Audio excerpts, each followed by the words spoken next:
contract is in the consent calendar. Yeah. I didn't want to say hi before we hired. Okay, so you take it. Okay, wait. Item, right? It's item B is Bravo. Why don't we add it after public comments? You want to do that? We could proceed introduction to Tommy Brooks. Yes.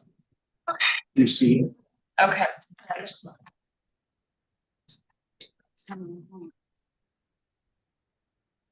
Are we ready? Yeah, we are. We're like, Okay, let's go ahead and call the meeting to order.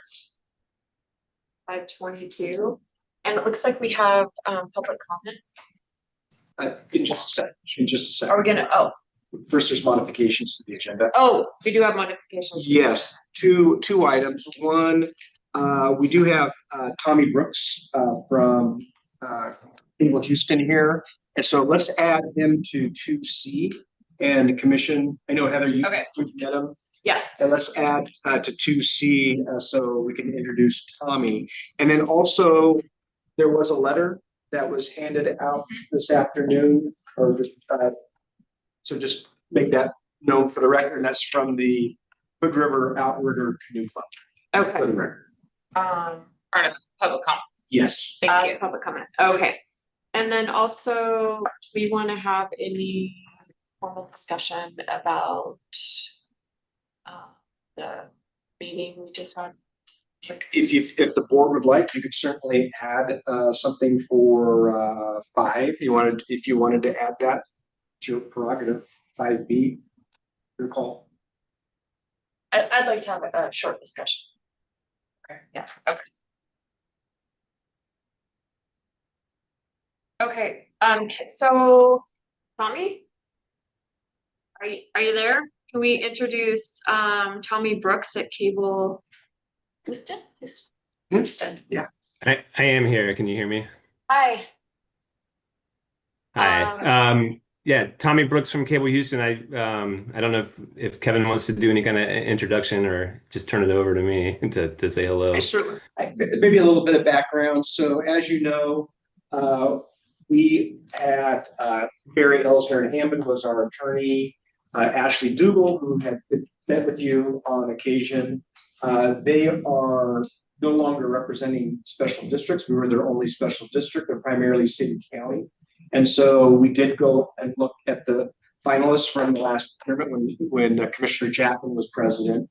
And so Port of Cascade Locks uses Cable Houston as well. So we did have a meeting, Heather and I, with Tommy, and it went very well.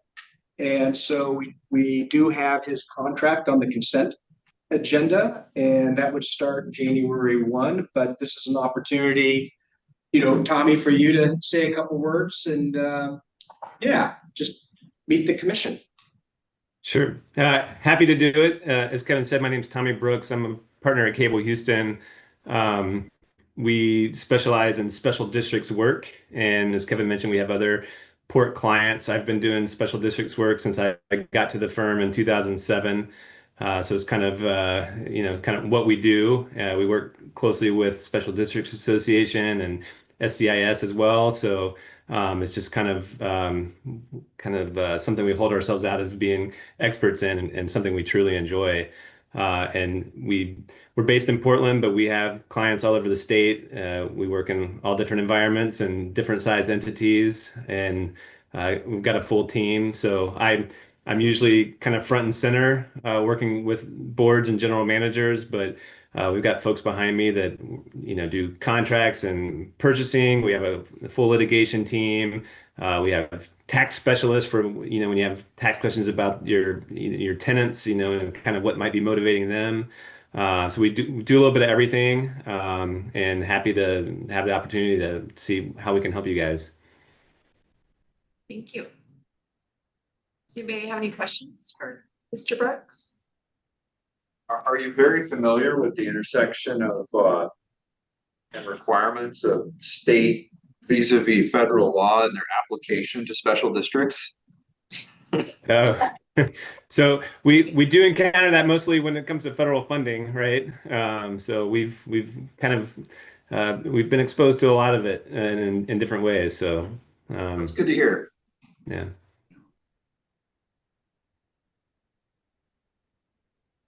Yeah, that's, thank you so much Thank you, for Tommy. joining us. Well, Right. Catherine, Yeah. Catherine has a. Oh, sorry, Commissioner Thomas. Tommy, yes, thank you, for the chair. I was just wondering if you foresee any conflict of interest issues arising which be due to your representing the Port of Cascade Locks. Over. Yeah.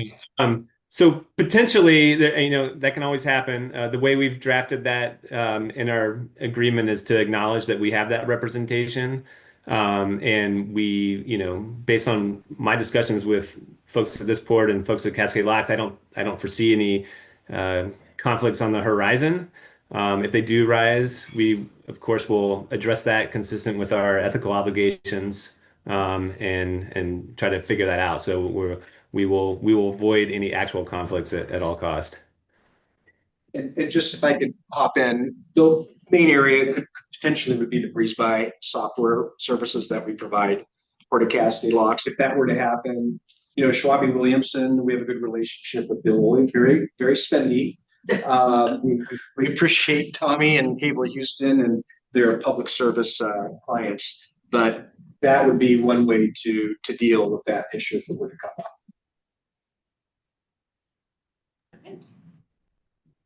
Thank you, Tommy. All right. Yeah. Thank you. Look forward to seeing you. Now we can move on to public comment. Looks like we have Doug Archibald. I'm gonna cede my spot to Scott Walsh, who's the Hood River Yacht Club. Oh, okay, Scott Walsh.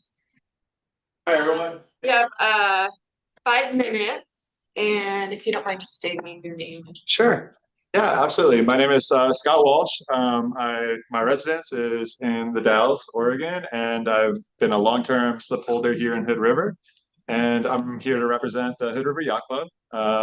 We just want to make sure that we keep an open communication channel with the Port of Hood River. And our main motivation is community accessibility to the water through our sport of sailing and yachting.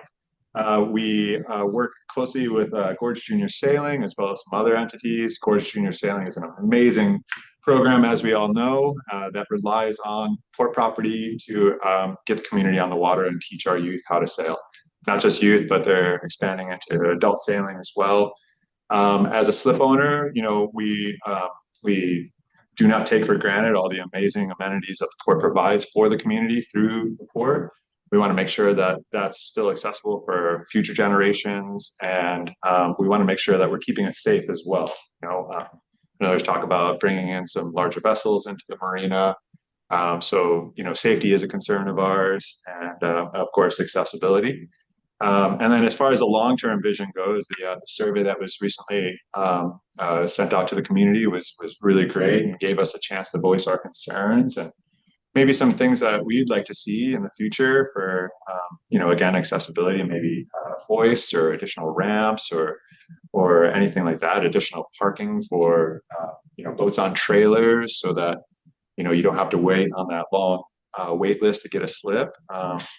But again, yeah, we just want to make sure that we're available to be a voice of, the yachting community here in Hood River and all of the gorge, and be available for, any of these sort of meetings, that kind of thing. You considered signing up to be on the foundation board? I have not. No. I have a newborn and a 4-year-old. My time. Come on, you have tons of time. Yes.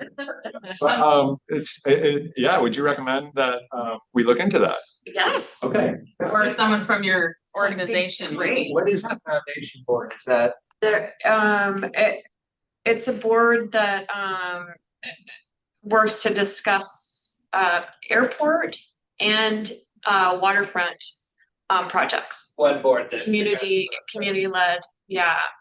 And so we need more waterfront people. Yeah, that sounds like definitely something that we would have somebody sign up for. So yeah, thank you for that. Yeah. Yeah.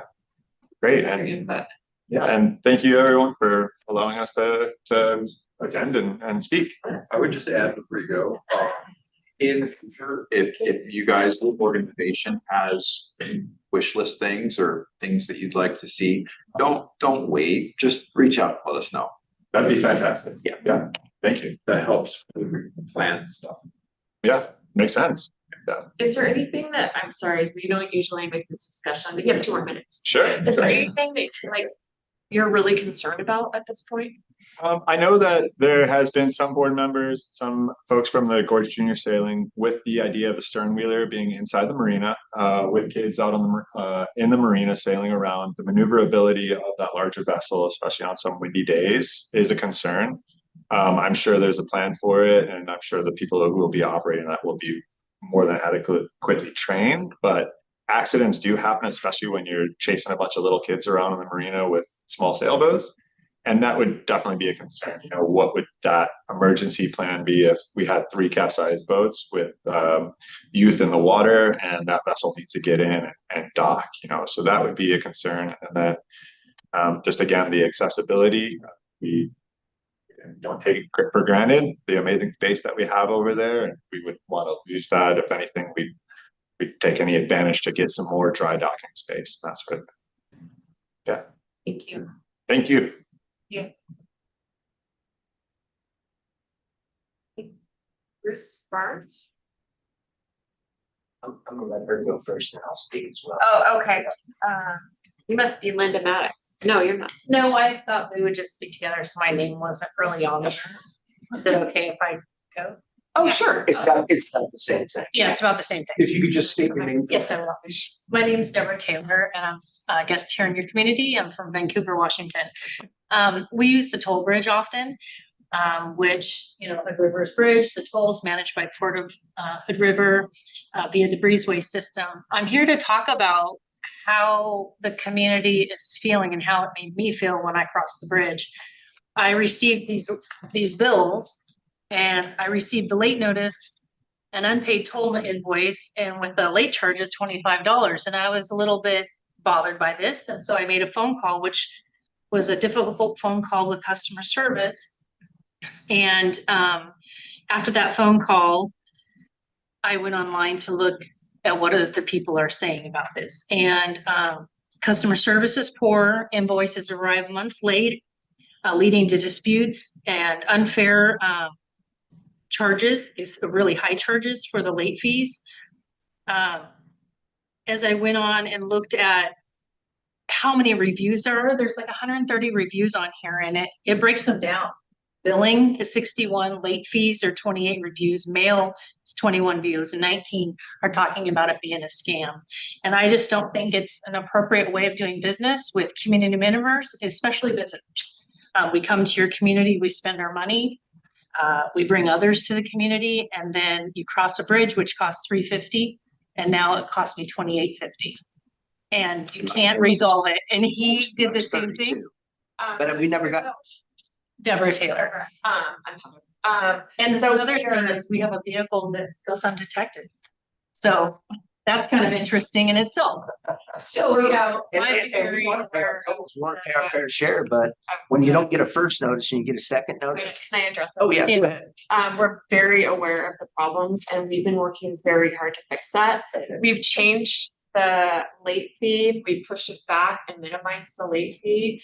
And we tried to make it really obvious, like we changed the way the signage is and opened up both tolling lanes again so that it seems more obvious that you can go online to pay. And I'm so sorry you had to suffer through that. I know it's infuriating.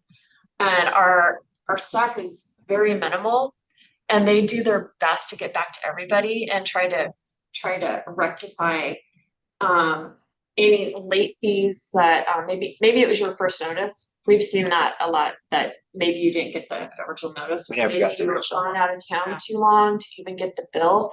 So I really appreciate your comment, and we are working really hard to fix it. And we know about the complaints. It's infuriating to cross a bridge and they get a $28 fee. Well, a lot of times you have a lot of people that are just driving through, passing through. They're not even in your communities, or they're people from out of state. We travel a lot, and down in California, we would immediately get our bill in the mail and be able to process it, have a system or online. Yeah, Yeah. ours all go in the mail, and it's based on pictures of the license plates, and we're working really hard to make it better.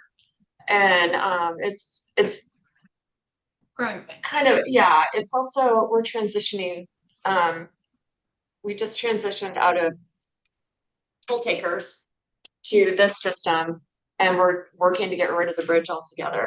Yeah, and that's what I was gonna speak on. I mean, you guys need to come down and do the interstate bridge because sounds like you're on the way to getting your bridge done. My dad's, Done for that. he started the interstate bridge 35 years ago. My dad, Yeah, and he actually worked on this bridge as well as the Washington Department of Transportation Commission. yeah. And we're no closer to getting a bridge built down there. But the fight is the light rail. Nobody in Washington wants the light rail in our town. And we don't. And so did you get anybody to actually talk to you on the phone about your late fee? Yeah, but they said they couldn't They couldn't. reverse the charges. And I was just And I'm like, how's that possible?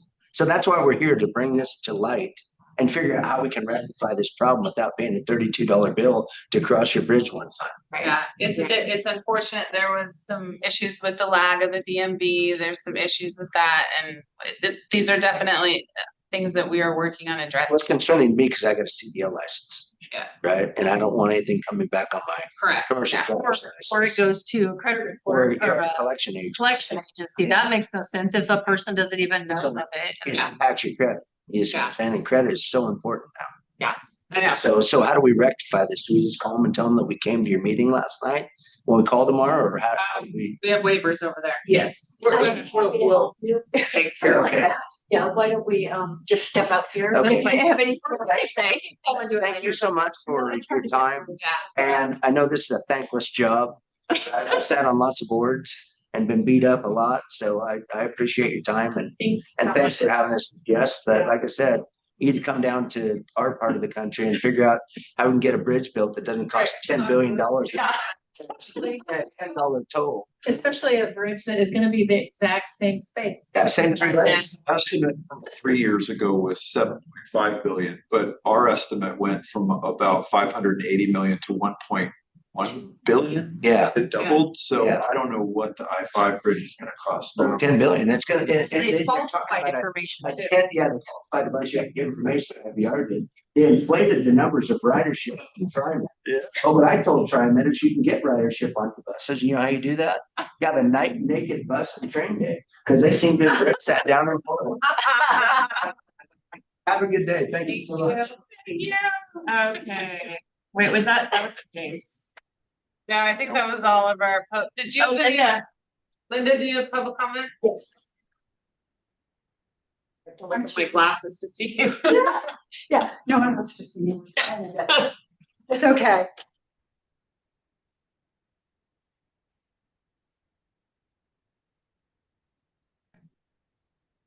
Linda Mattis, Hood River. Okay, what started out as an adventure was I got the thing for the survey. Okay, so I started the survey. I completed the survey, but it wouldn't go through. So eventually I called somebody and they said, yeah, that's, so anyway, I tried again and I still don't think it went through. That's about the stern wheeler. And it turns out that I have very strong feelings about the stern wheeler being at the Marina base. And you know that I love it. You see me fighting for it in other ways.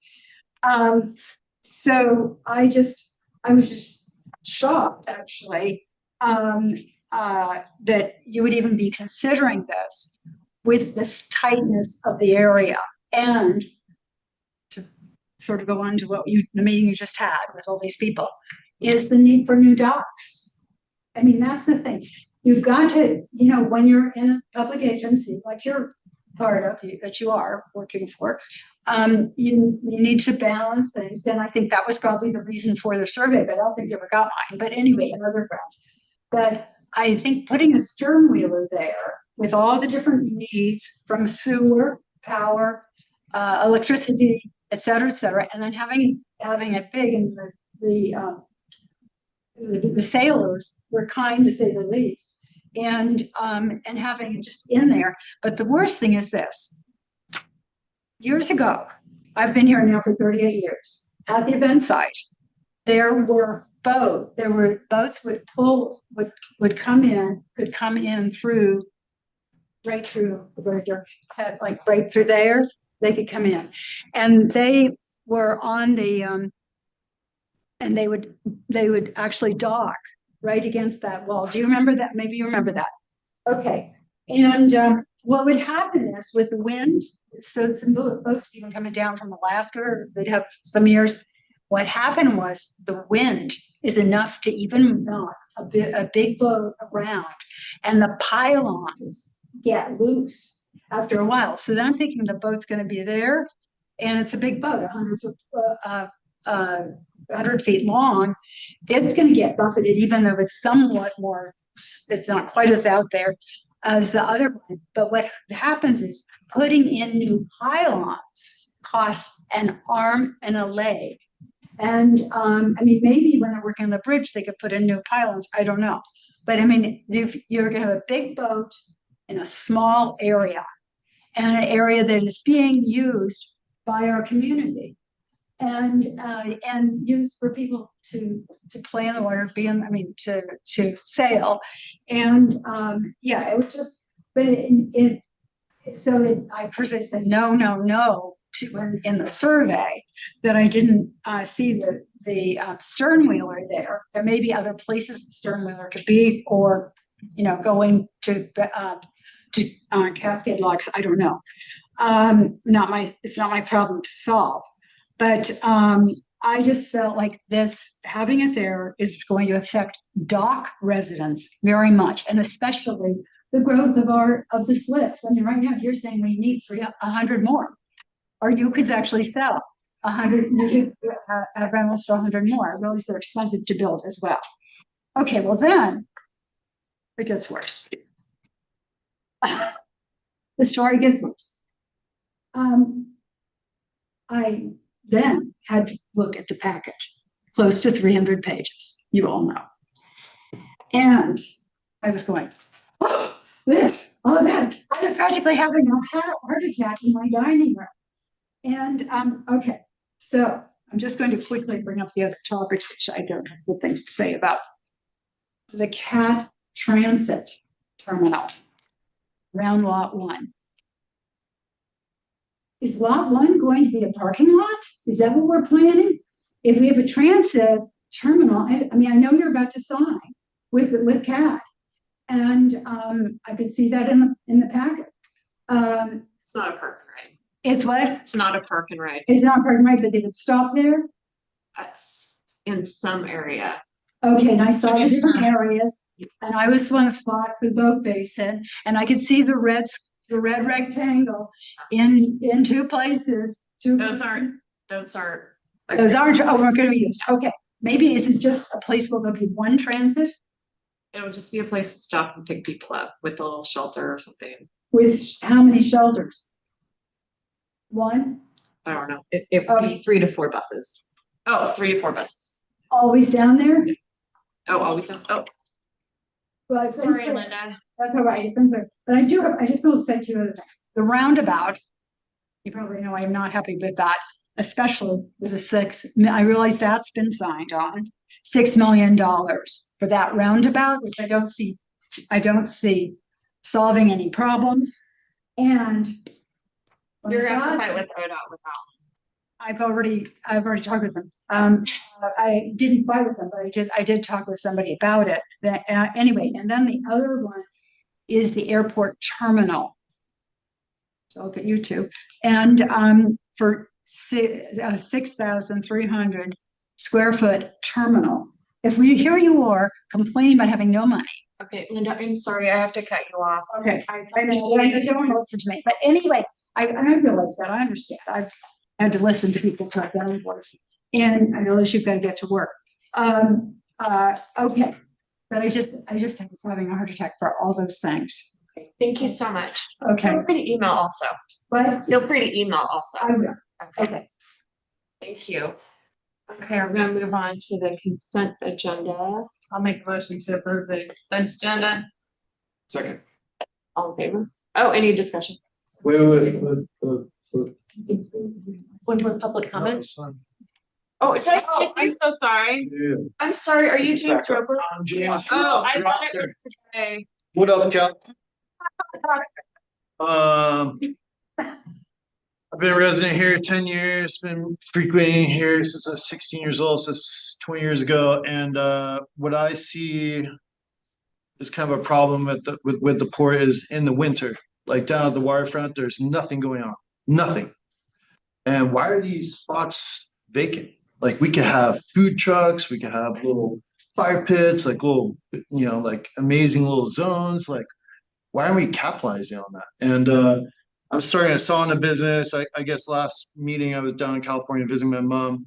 She had surgery, and I guess there were two people preaching for the sauna businesses. And I think that that's an amazing, holistic, beneficial attribute to our community. And there's 3 spots. You got Nichols, you got the Hook, which I guess that's Daryl said that's off the page. But then that beautiful area, where they have the music, the concrete and whatever, which is never used. Was that Amphitheater. the amphitheater? You can even have a sauna there. You can have whatever. Just utilize the waterfront because in the winter it's dead and it's sad. I take my 4-year-old down there and we bike around. It'd be bitching to have like little just something, And so I'm advocating. I'm really bad at speaking in front of people. Just permits for people to try to run their businesses on the waterfront in the off season, especially since you guys aren't even making any money. Like, why not collect money when, and everything like my business. I'm trying to run a sauna business, but it'll be totally off grid, no electric, nothing, fully insured, clean, tight, needy. Like, I don't know. It just saddens me to go down there in the winter and just see it just dead.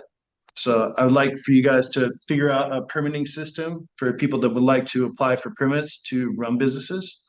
And I think that would be a good next step forward to make the waterfront beautiful and utilized all year round. And yeah, that's it. Thank you. Thank you, council.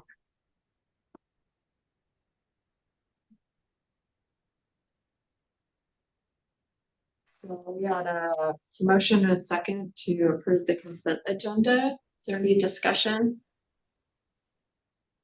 All in favor? Yes. Aye. Opposed? Aye.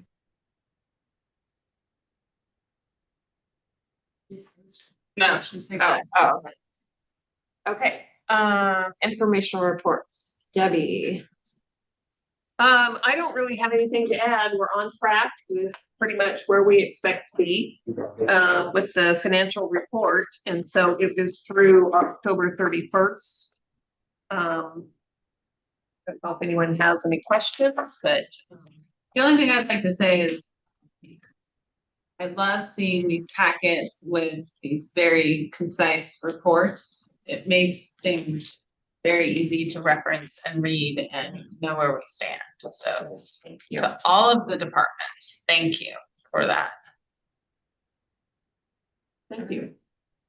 And I'm always available for questions too. You don't have to just wait. This is like you were saying about email. You can ask me anytime if you're like, back in the packet. Yeah, I have this question now. It's fine. Yeah. Kevin, do you have a planning recap? It's informational. If just opportunity to make sure that the commission agreed with the priorities and the goals and the projects. That looked good to me. Great, excellent. We'll start working on them. Airport terminal. Airport terminal. Everyone, that's going to be a presentation. Ooh. All right, so we are in the process of advocating for public support, getting public opinion. We've been going by we, I mean Commissioner Beaker and myself. We're really trying to let people know about this project, and so we have done 2 now. I think we did the Airport Advisory Committee, and then also we were at the Hood River County Commission meeting last night. So I thought, well, we should probably run through the presentation with the Port Commission. So this is really a summary on the Ken Jernstedt Airfield Terminal Building Project. And next slide, please. And so just really want to run through what I'll be discussing here very quickly. Just background, purpose and need, description of the project. sustainability and resiliency issues, budget timeline request, and then we'll show a list of some of our supporters that we've received so far. Next slide. So this is our history slide. So the county established the airfield originally in the late 40s. In 1959, FAA actually started asphalting the airstrip. In 1976, the port received ownership of the airport from the county and immediately purchased some additional land to make it about the size that it is today. One thing that's interesting about the mid-70s, that's when the airport master plan first references the terminal building, a public space where the people in this area could actually interface with the airport and kind of just get to see the planes in the air and to just enjoy the area. In 2001, Ken Jernstedt, who had served as a state senator, he was named, the airport was named after him. And this is his dog, Driscoll. Apparently the longtime residents of Hood River probably remember Ken walking Driscoll through downtown Hood River. In 2018, the North Apron project was completed. That was a $6 million project with FAA Connect 6 money and a little contribution from the port. And then, of course, next year we'll be building the T hangars really as a way to generate new income and really work to make the airport sustainable. Next slide. So the airport finances. So this is kind of touching on Christie's comment on our financial reports. So in fiscal year 21, that was about the time that Debbie and I started. You know, the airport had a highly negative cash flow of about $250,000. And right after that year, the commission set the goal of all of the non-bridge areas being sustainable, and the airport is really easy, has the ability to get to the break-even point.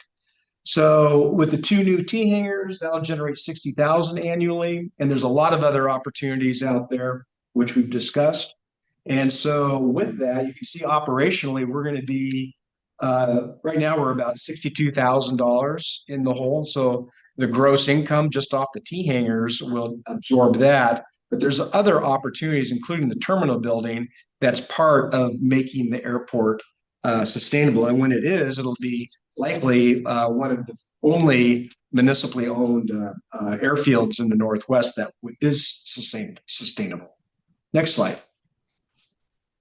So the airport demographics. So Hood River Soaring is one of the largest gliding programs in the country. And it's one of those programs like the Yacht Club and the Sail Club that really the community rallies around. And I think that they're really an unknown gem here in Hood River. And so it's really nice to announce and support them however we can. We've got about 11,000 takeoffs. You know, it's always a little off as far as the actual numbers, but there's a lot going on there. We've got 36 T hangars, 10 more next year. We've got a number of box hangars, ground leases. Most of everything up there is shovel ready, especially off the North Apron. Hood Aeros, our current fixed base operator, will be going out for an RFP in the next year for that. And then, of course, the other big community events, the fly-in at WAM, and this airfield really supports the WAM fly-in. And there's also kind of a unique grass landing strip that serves diverse flying, the diverse flying community. Next slide. So the purpose and need, right now, there's nothing there. As I mentioned, the airport master plan has identified the terminal building. It's also a critical gap in our community's emergency operation plan, because in 2024, there was a massive winter event, and we actually lost our county emergency operations center, and there really wasn't a backup. And so this facility that we're going to be talking about can really serve as that backup and be the primary location for air support. There's opportunities in this building to support leasable Sorry, space. Kevin, quick question. Is that okay? Yes. When we jump in. say primary, secondary location for air support, what are the limitations of the runway? Are there weight limitations that we need to be concerned about for, because when we say that, are we able to actually support all the aircraft?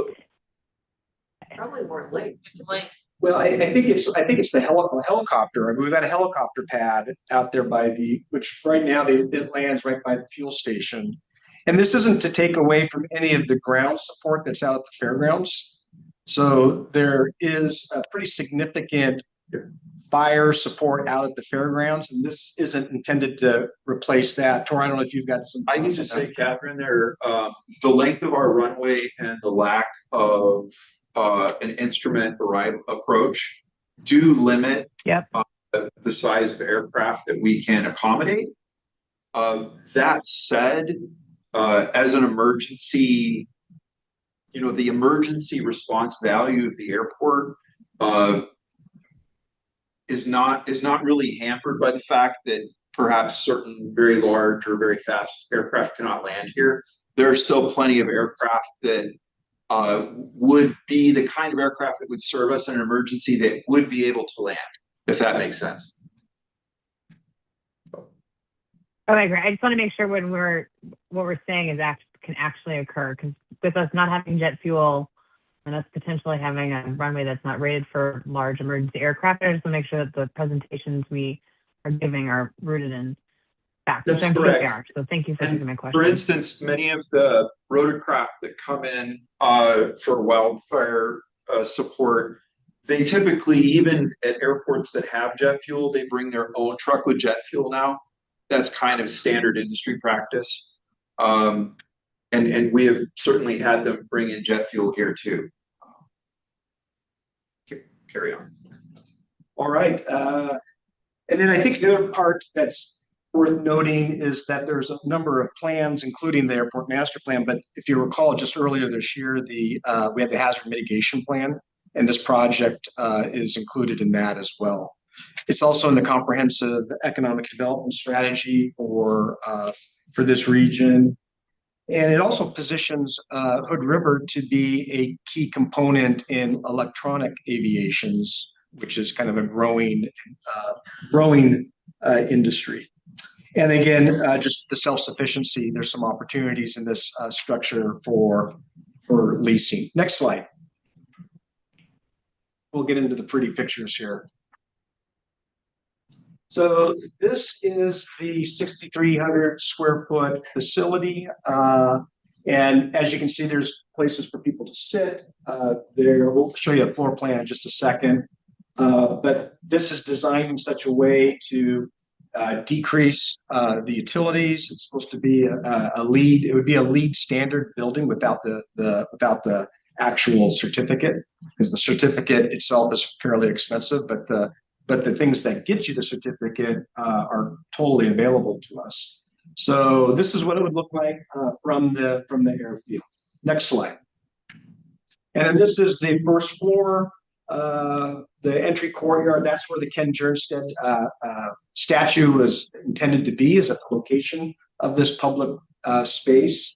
There's a community room that the gliding club could use. Other community groups could use that at the airfield. A small area for cafe, coffee, that sort of thing. This would be the pilot area. So this would be where when pilots come into the airport, they could do flight planning. That would be open while the rest of the building was locked up. It had a separate restroom facility. So this would be the public space. This is the covered patio from the prior slide. Next slide. And then this is the second floor. And as you can see, there's small office spaces on the second floor.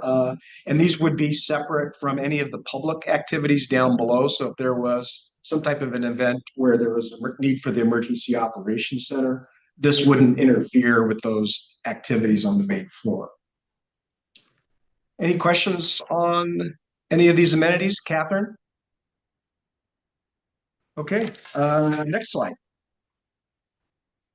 So the two issues that I wanted to touch base here, and I'll zip through these, are sustainability and resiliency. These are components that help our grant applications score well. And so on the sustainability side, it's really like I noted, a very efficient construction method, really to reduce our long-term operating costs and really be part of our green mission that we have in our goals when we build new things, that they are done in a green way. Includes PV solar, battery storage, modern HVAC insulation, light, again, decreasing the energy consumption. And so really this will help and keep the airport self-sufficient and reduce the reliance on tolls and really improving the long-term sustainability. Next slide. Resiliency. So the 2024 winter storm event, that is the genesis from this EDA grant opportunity. There was a presidential declaration. And so this funding really is focused on this winter storm. And so all the backup generators, batteries, electrical infrastructure, all become very important components for the scoring of this grant application. So if all of the surrounding area were to go down, electricity, everything, this place would still be able to operate and assist and support our law enforcement and other community members. There could be opportunities for some shelter, again, staging space for pilots, first responders, emergency personnel. And again, just strengthens the county's aviation access and keeping the lifelines open during emergency events. Next slide. So the construction budget, and we were a little taken aback when we had the Some Design produce the cost estimate for this. One note on these costs, the dollar amounts are for January of 2027 construction. So that's actually not today dollars, they're future dollars. It also includes about 15% contingency. And so there is contingency built into the lines themselves versus it being pulled out as a separate line. The alternates, which is has the CREP, that 1.2 million, that's all the sustainability and resiliency items. And so that's all the things like the PVs, the solar panels, the batteries. So that's a standalone alternate, so we can kind of see what those costs are. On the revenue side, there's the EDA Public Works program. That's what the main grant application that we're putting out shortly. There's the $500,000 from the Lower Handle Mill sale that was identified last month. There's been some pretty surprising and discussion about donations being placed into this facility. That's our current target. Yeah, that's the target. Yeah. And then there's a couple other grant opportunities. That's the Connect program, and we could even bump that up a little bit more than $1 million, but this is a good starting point. And then the other one that is worth noting is the Department of Energy Community Renewable Energy Grant Program. And so that program would hit all of those resiliency items. And so that's just about covers those expenses. And so we've shared this. We're looking at trying to find ways to reduce the cost to this. But that's our standing budget right now.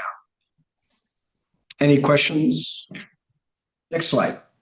Evan, yes. Is it 10% contingency or is it 15% contingency? It's actually 12.5% contingency. And then there's an additional, there's some other minor contingencies based upon some of the, like the solar panels and the batteries and the generator, some of that equipment. Okay, thank you. About 15%. Yeah, total. So here is the timeline. So we'll be submitting the application in January with the occupancy in July of 28. So that would be for the 28 fire season if all of these things were to fall into place. The Connect Oregon process is just starting out. That's opening in the first week of January. So a lot of the work that we're doing for EDA, we'll be able to utilize it in the Connect application. There is also the CREP funding, which is available later this calendar year, early 27. So we're keeping an eye on other opportunities as well, with the hope of it being occupied in July of 28. So that, I think, one more slide. That's kind of the conclusion. We did put the list of all of the letters of support that we have received to date. We've got all of our federal elected officials, our state officials. We received the Hood River County letter last night. Torth was the main presenter, and you did a great job presenting there. But this is a very impressive list. We've got the Department of Aviation, Emergency Management, and some private businesses as well, in addition to WAM. So anyway, I just wanted to take this time to share with you the project and some of the things that we're up against. And Tora, you've been kind of leading the charge on this, along with Jeff Renard, who's the technical expert on this. And More than talking last night, so I like having to do more of the talking tonight. Thank you. So, questions? I just have one quick one. Yeah, criticisms. No, I don't have any criticisms because I'm very excited. But I want to just make sure the plan is not fully set in stone, but I want to make sure we had talked a lot about also there being some sort of a flex space for a larger capacity. Yes. Okay, Yes. I was assuming that was over to the right. I'll address that. Thank you. But before I address that, is there anything else that's standing out, Commissioner Thomas?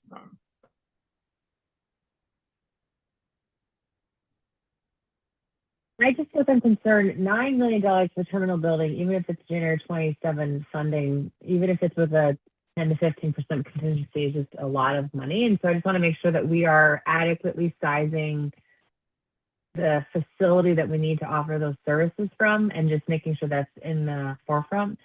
And then also I noticed that NEPA would be approved September of 26 on that timeline. So I just want to make sure that there might not be any in permitting that would prohibit this timeline from occurring, just based on the experience I've had with the bridge. So those are my two concerns. But I am on the airport committee, and I can ask those there. Let me let you first maybe address that.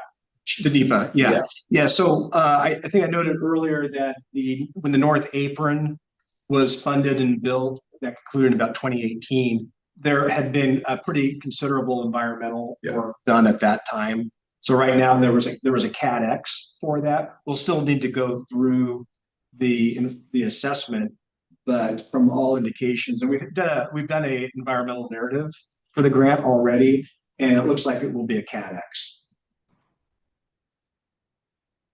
So, as Director Greenwood pointed out, we've been doing outreach. We've been really, the goal for this project is to get it right from the start. And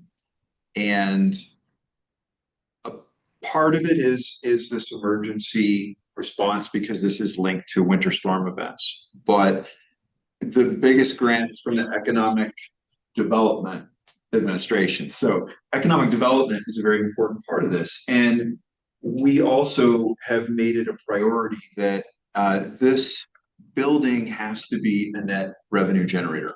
I mean, it's just a non-starter if it's not. That's not all the value, though. I mean, as one thing I pointed out to the county commission is, in the case of an emergency or a problem, you can't really put a value or a dollar number on facilities that help save lives after the fact. Many of the pilot community that we've talked to have pointed out that there are aspects of this facility that seem a little outsized for the community and the needs here. And we've really looked hard and thought about those things and taken it to heart. One thing with this facility as designed and as you've seen it is that there isn't enough money for the hangar space, which would be that kind of larger space that could be used for emergency shelter. It could be like the flex space, it could be used for different things, more flexible space. So in light of all those things, and this is something that's although it's within Director Greenwood's budget discretion to go back to some design and say, hey, let's tweak this.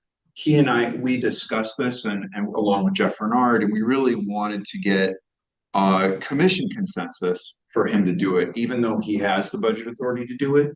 What we'd like to do right now is go back to some design and say, hey, we think that we can reduce the size of the restroom. We think that we can maybe possibly just eliminate the second floor. We can take what was the pilot's lounge and maybe convert that into rentable, leasable office space. Configure it so that the pilot lounge can be part of the public space. Basically reduce the footprint, reduce the size, reduce the cost, and hopefully get in at least one big hangar. Because that combination of perhaps having a smaller, more modest facility with a big hangar is going to give us more utility for all these different things that we're trying to do. So that's one thing I'm hoping that we can agree that we would like to see some design go back and make those modifications to more right size the facility. I will say that when we were coming up with this, it was sort of, the architect firm was, give us your dream list of all the things that is, it's like, let's go to Disneyland. Okay. And that's what happened. They designed an absolutely gorgeous building, but maybe more than we need for our community. And so because of that, do you guys think that's reasonable to spend a little bit more money up front to tweak it? How much do you think they would? It'd probably be about 10, 15. Yeah, $1,000. I have a question. Yeah.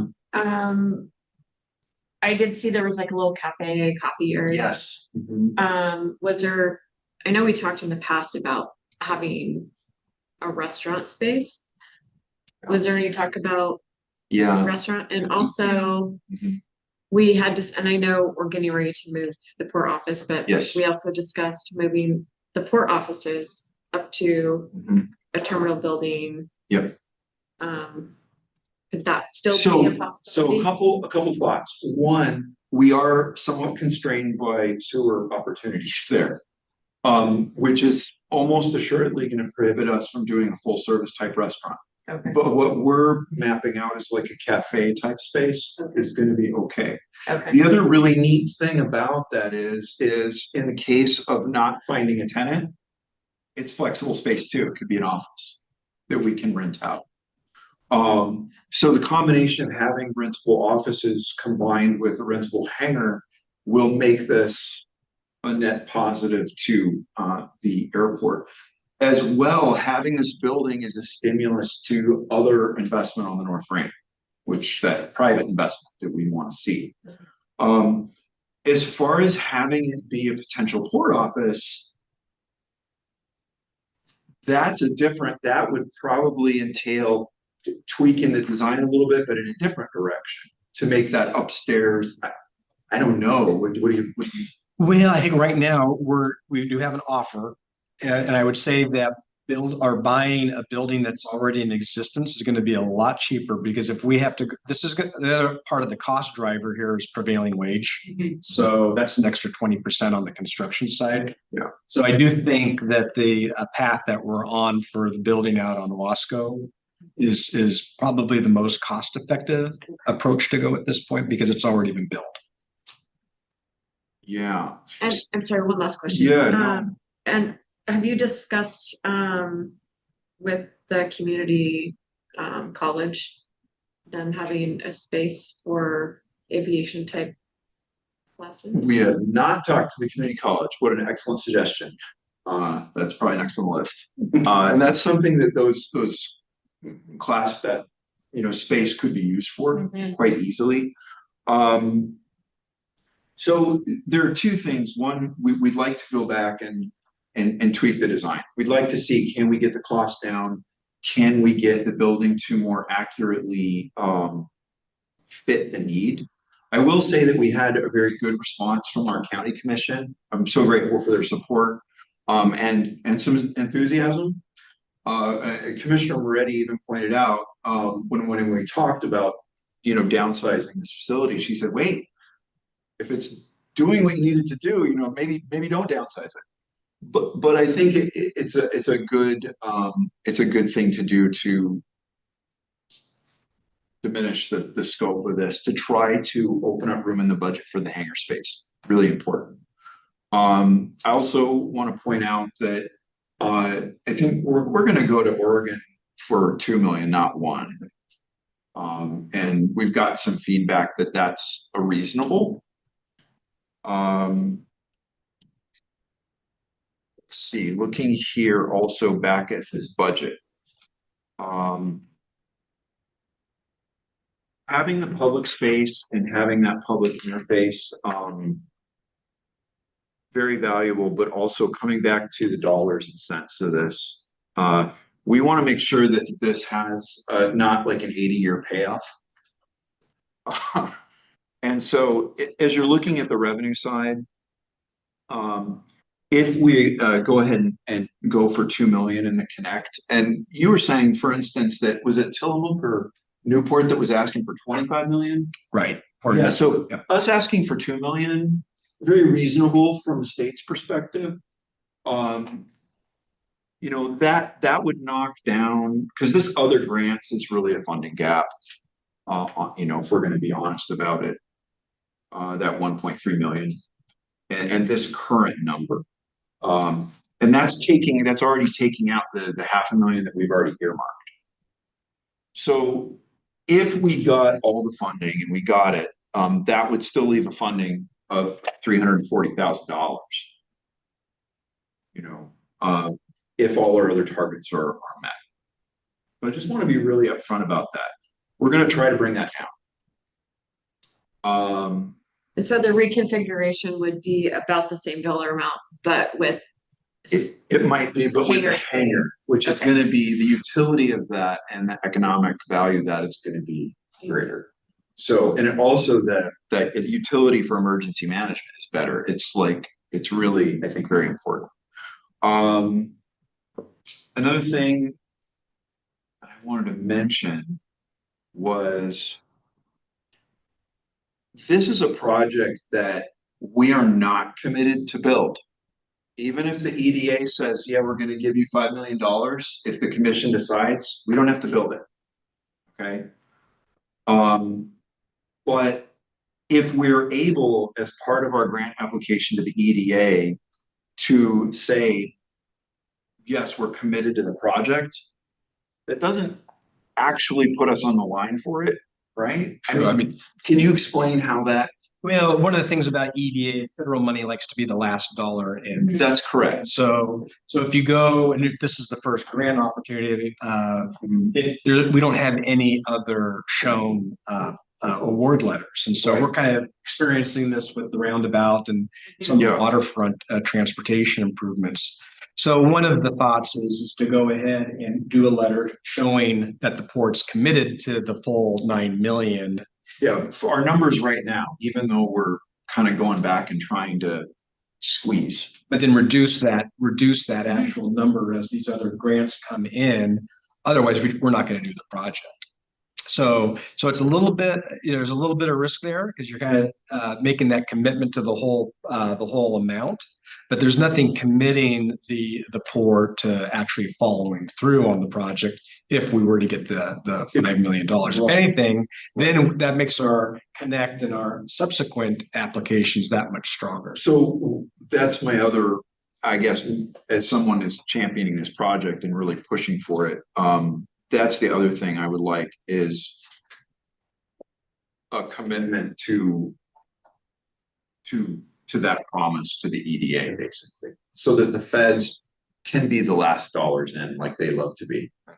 And again, that's us committing and saying, hey, we're charging ahead, we're going to do this. But on the other hand, if some of these funding sources fall through, we still have an out. And does that seem okay to you guys? Do you have concerns about it?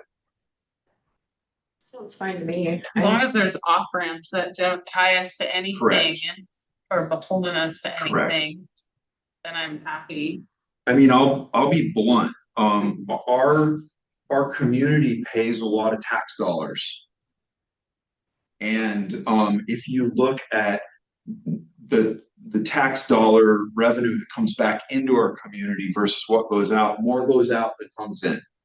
So when we, as elected officials are strategizing and coming up with plans, and like we're trying to do this project here, we're trying to do this project here for the public benefit. I mean, we're trying to capture some of our own contributions back for the benefit of our own community. And that's what we're trying to do. And so I think this gives us the air support in terms of an emergency situation. We have even just non-emergency, sort of like regular urgent care. Lifeline is landing there all the time. And we have EMT there all the time. Boy, it would be nice for them to have a warm space and a restroom, We do have some restrooms on the south side of the runway, but there is a very significant safety concern there, which is that people land and park on the north ramp, and you don't want people running back and forth across an active runway to go to the bathroom.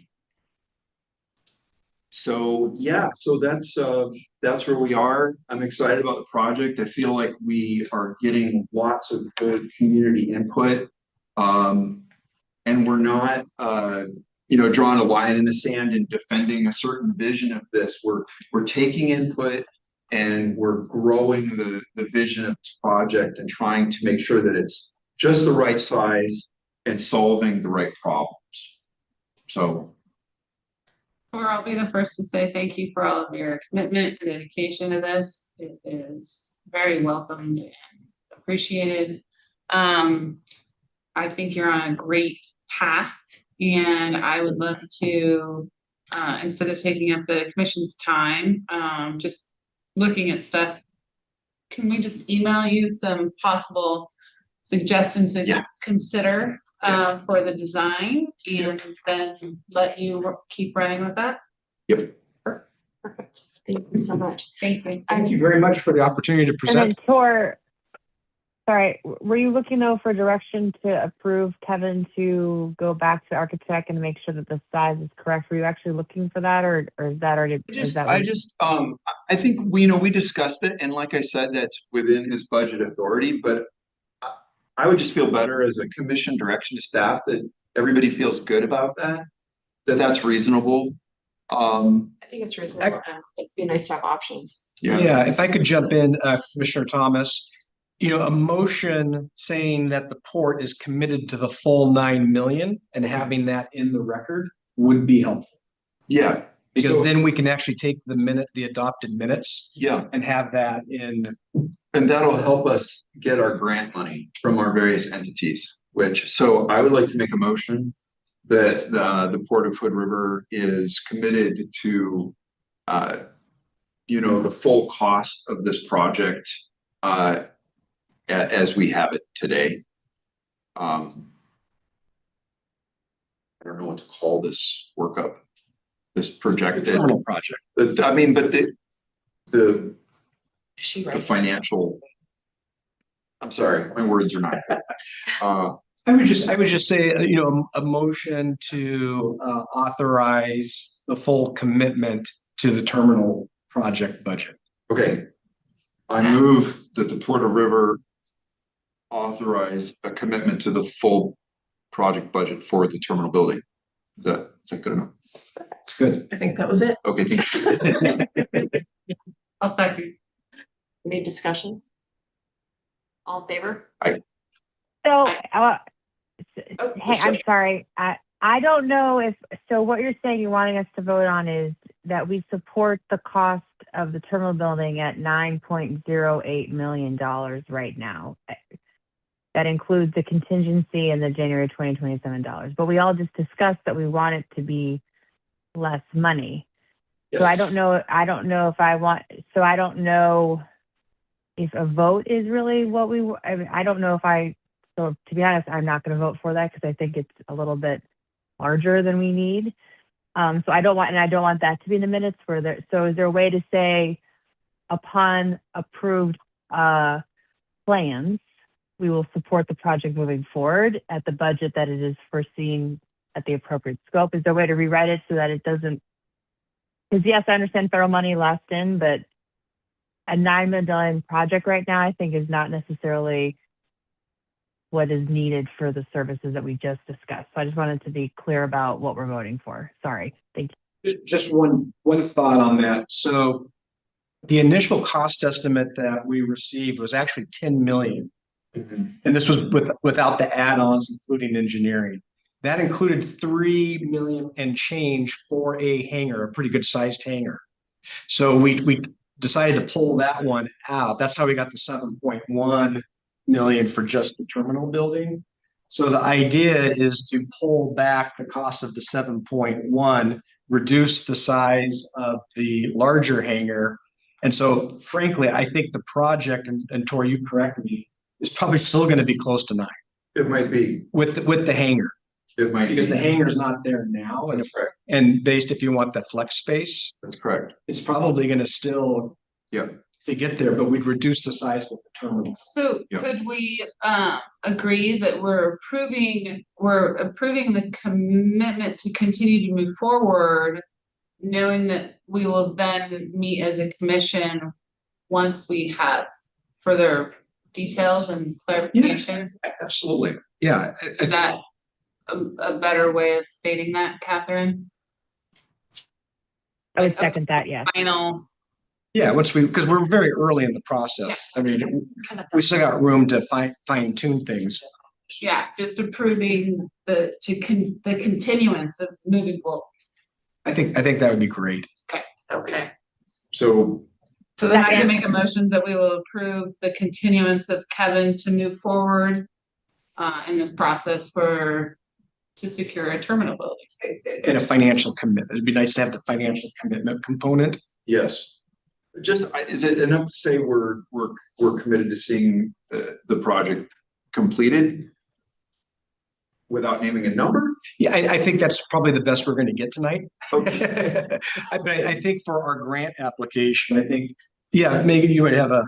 I will offer just an example of language that you have approved in the past for another EDA grant for the roundabout. Okay. And I could share this with you too, but the last says, whereas it says the Port of Hood River has available local matching funds to fulfill its share of the financial obligation related to this grant application, should the grant funds be awarded and a grant contract approved. Then now therefore be it resolved, the Board of Commissioners of the Port of Hood River as follows. It says the Board of Commissioners authorizes submission of the grant application to EDA, name of grant program for this purpose. So I would like to make that motion. yeah, Very close. There's no dollar Yeah. values Yeah. on this one. Yeah, can we make that motion for the? Was that 2017 or something? This was in 2021. 21, okay. Yeah. That's perfect. Yeah, that's perfect. And that was Yes. successful. And that was a successful Yeah. grant application. So It shows commitment and then, but the final thing was final approval. Yeah, right. It's contingent upon us getting funding, so we're not committing in a vacuum. So, okay, would you like to make that motion for this? Okay, I would like to move to approve. I make a motion to approve the verbiage that Megan recently stated. Referencing yes, 2021 EDA grant for this project. for this project. Okay, second, great. Okay, any discussion? All in favor? Aye. Aye. Aye.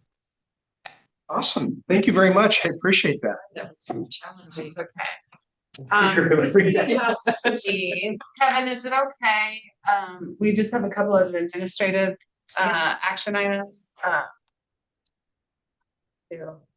But we still have a forum. We still have a form. I think we've got the ordinance. So, yeah. Thank you, Can I everyone. just ask you if you have enough information with Boathouse? Yes. To my decision. Okay, thank you. And if you need it, Okay. I just think it'd be nice to have on record, just sort of a consensus. So the courthouse people know what, kind of where we're leaning. Christy, it's not, based on all the information gathered tonight, in favor of changing, any decisions by the commission to not renew the leases. Catherine, do you have anything? Do you have enough information? Is it something you need to think about? I have enough information, and I feel that the decision made in the previous commissioners, I agree with that decision based on what I have been, conversations I've engaged with personally, and then the information I have read. Okay, thank you. Or do you? Yeah, I'm currently supporting the decisions commission made in 2022. Thank you. All right, so we can move on to the director report.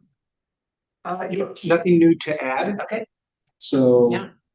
unless you had any questions specifically in the report itself, No, you've been busy. you've been setting those goals. Any commissioner committee reports? I guess, it's no surprise that I attended the Hood River County Commission meeting last night. And I wasn't, I'll just share that I wasn't quite sure what to expect at that meeting.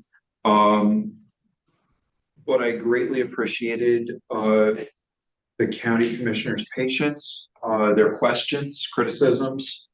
And by the end of our discussion, we received their unanimous support for the project. And one thing that wasn't part of this presentation that was part of theirs is we're sort of envisioning a very open IGA with the county, allowing county emergency management and our sheriff's department to use whatever resources we have in place at the airport. So we really see it as a broader benefit to the community, not just like a fiefdom of the port. Yeah, we had a great presentation there and a great time talking with them. So thanks to the county. That's all. So we're down to action items. Open and close hearing on ordinance regulating conduct on port property. How do I read that?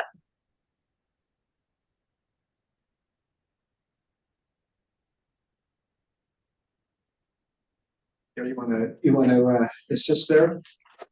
So were there any questions up from the commissioners, the divisions, everybody's good? Okay, excellent. I didn't hear you, Joe. Were there any questions on the revisions or ready to go with it? Okay. Yeah. All right, so the recommendation is the motion to approve reading ordinance number 30 by title only. Does she actually need to open a public hearing though? Oh, I don't know. Yeah, you do. Okay, Oh, gotcha. sorry. Thank you. Thank you. I kind of thought so. I didn't see that on the agenda. Well, it says open and close, but you need to open one in case anybody wants to speak and then close it. Yes, once that's done.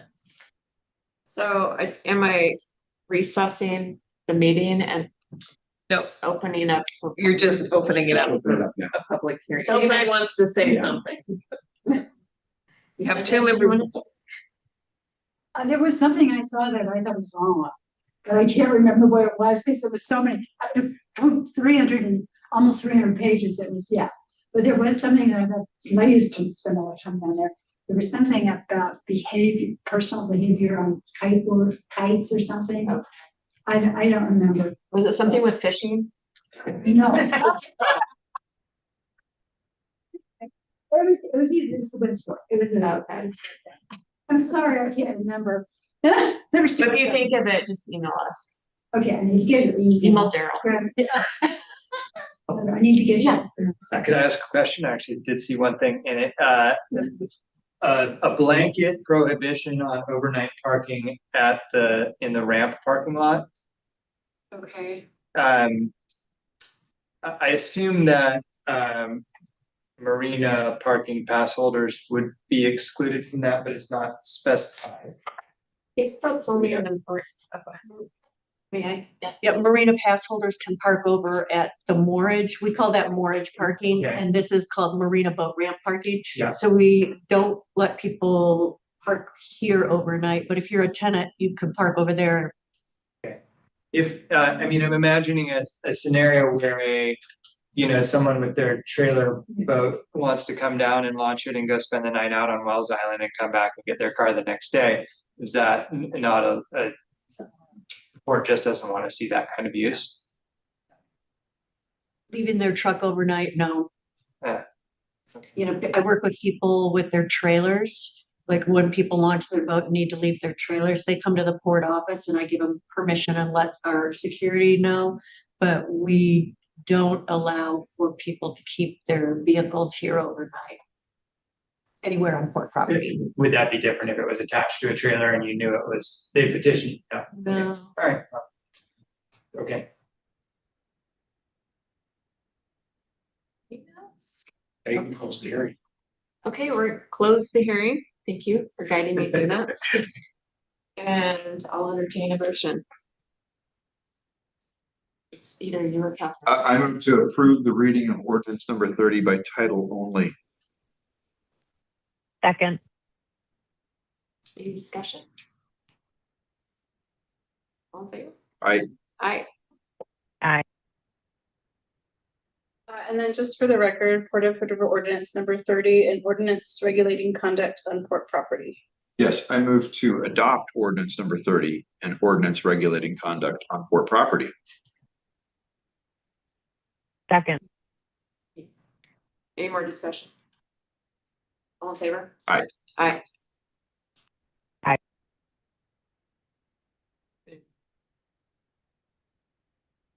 Great, okay, that's it. Commission call upcoming meetings.